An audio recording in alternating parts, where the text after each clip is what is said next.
এই দেখো বন্ধুরা, আমি অনেকদিন পর বেলুন জেলি খাবো। আমার কাছে এই বেলুন জেলিগুলো খেতে খুবই মজা লাগে, কিন্তু আমার কাছে তো একটি মাত্র বেলুন জেলি আছে, তাই আমি এটিকে গালের ভিতরে ঢুকাবো আর বের করব। কিন্তু আমি তো বেলুন জেলিটাকে খেয়ে ফেললাম, এখন আমি কি করব? আরে আমার তো আরো বেলুন জেলি খেতে মন চাচ্ছে, আমি বরং দোকানে যাই। আরে আরে দোকানদার মামা, তুমি কি দোকানটাকে বন্ধ করবে? আরে কেন, কি হয়েছে? তুই কি কিছু বলবি? আরে মামা, আমি তো বেলুন জেলি কিনতে আসলাম। আরে ধুত্তেরে কি, এটা তো পড়ে গেল। আরে এটাই তো সুযোগ, আমি এই সুযোগেই কিছু বেলুন জেলিকে পকেটের ভিতরে ভরে দিই।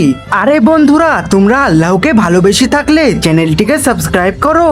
আরে এই তো বেলুন জেলি কুড়িয়ে ফেলেছি, এই নাও মামা। আরে রাতুল, এখানে তো আরো বেলুন জেলি ছিল, ওগুলো কোথায় গেল? আরে দোকানদার মামা, তোমার বেলুন জেলি কোথায়, আমি কিভাবে বলবো?